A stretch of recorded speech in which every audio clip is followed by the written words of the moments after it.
Hi, this video is about Section 9 of AP Forest Act 1967. Section 9 Powers of Forest Settlement Officer. Forest Settlement Officer ki ఎట్లాంటి powers ఉంటాయి ఈ section దాని గురించి.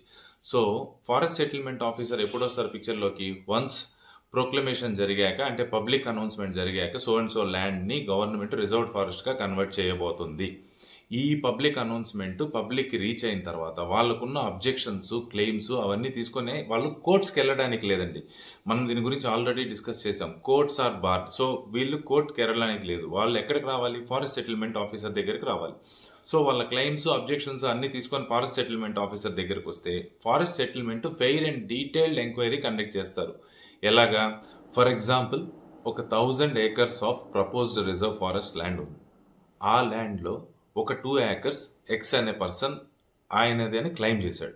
ఆ claim చేసిన తర్వాత ఈ ఫారెస్ట్ సెటిల్మెంట్ ఆఫీసర్ ఎవరైతే ఉన్నారో ఆయన దాని గురించి డీటెయిల్డ్ ఎంక్వైరీ కండక్ట్ చేస్తారు.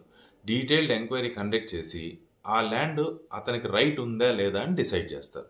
సో ఈ ప్రాసెస్లో ఫారెస్ట్ సెటిల్మెంట్ ఆఫీసర్ డైరెక్ట్గా ల్యాండ్ దగ్గరికి వెళ్ళి ఆ ల్యాండ్ బౌండరీస్ ఏంటి, ఆ ల్యాండ్ ఈ 1000 acresలో ఎక్కడ ఉంది అని మ్యాప్లో పాయింట్ చేయడము, దాని మీద అతనికి నిజంగా రైట్ ఉందా లేదా అని ఎంక్వైరీ కండక్ట్ చేస్తారు.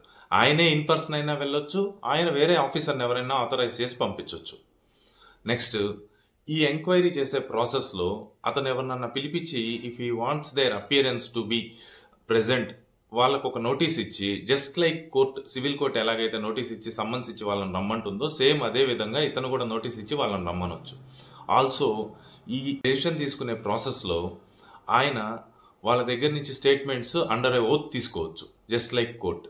And documents or any other items in deciding whether so and so claim is genuine or not అని డిసైడ్ చేయడానికి అవసరమైతే వాళ్ళకి ఆ డాక్యుమెంట్స్ ప్రొడ్యూస్ చేయమని కూడా చెప్పొచ్చు. He just acts like a civil court under CPC.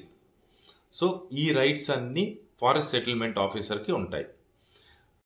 ఈ ఎంక్వైరీ అంతా కండక్ట్ చేసిన తర్వాత డీటెయిల్స్, ప్రూఫ్స్, అదర్ డాక్యుమెంట్స్ ఇవన్నీ కలెక్ట్ చేసిన తర్వాత ఒక రైట్, ఒక పర్సన్కి అతను క్లెయిమ్ చేసిన రైట్ కానీ అబ్జెక్షన్ కానీ అది వ్యాలిడా కాదా, రైట్ ఉందా లేదా అని డిసైడ్ చేసేది forest settlement officer. I think that's all about this section. Thank you.